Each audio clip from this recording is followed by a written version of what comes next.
ومن يعمل من الصالحات وهو مومن، ایک شخص ہے.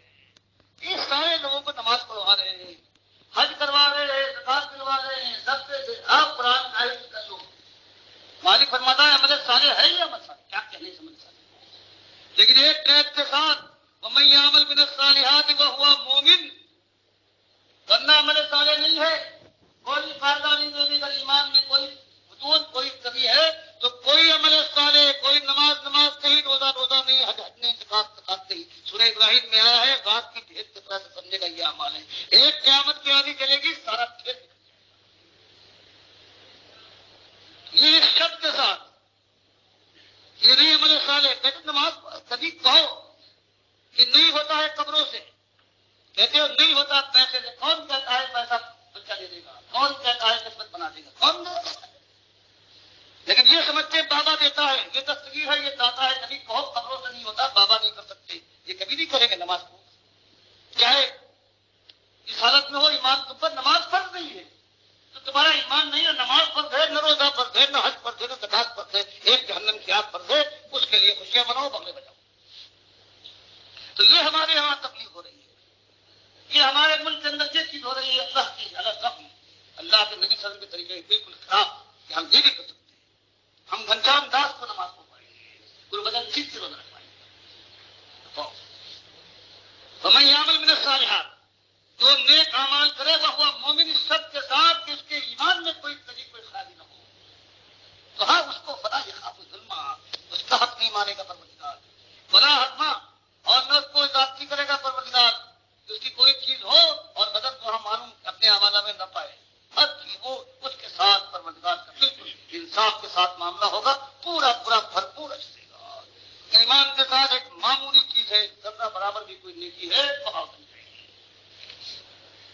اور یہ کھانا کہ دامن گرفتار ہو، ہر سال حج کرے، رات بھر نمازوں کے اندر گزار دے تہجد گزاری میں، اور ذرہ برابر بھی ایک رائے دربار. یہ ہمارا انداز ہے. ہم اس قدر مہربان ہیں کائنات کے اوپر، اپنے بندوں کے اوپر.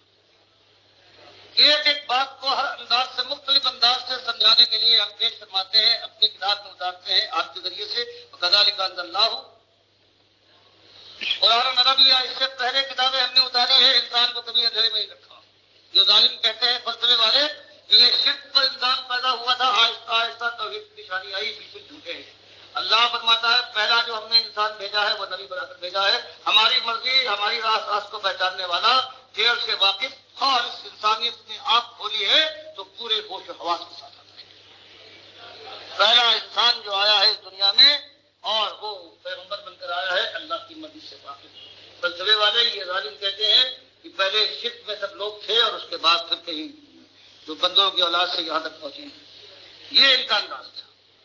مالک کی فرماتا ہے کہ ہم نے اس سے پہلے بھی ہم نے انسانیت کو کبھی اندھیرے میں نہیں رکھا، ایک دن بھی انسانیت پر نہیں گزرا ہے.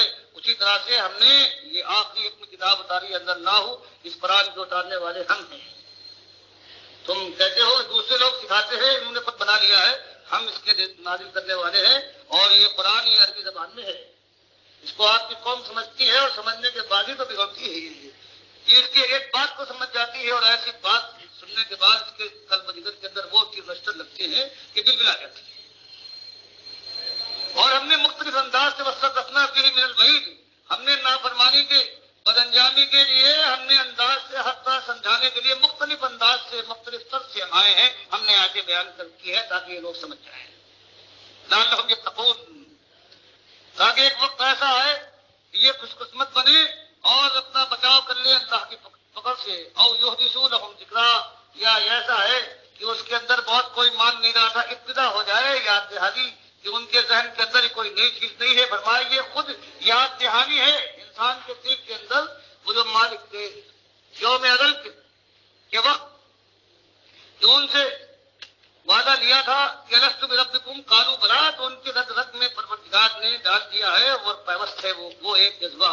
تو یہ قرآن ہے اس کو یاد کرانے کے لیے کہ جو چھپا ہوا ہے دنیا میں، دنیاوی اغراض نے اس کے اوپر پردہ ڈال رکھا ہے، وہ پھر اس قرآن کے ذریعے سے وہ پھر سے یاد دہانی ہو جائے اور انسان اپنے مقصد وجود کو پہچان لے.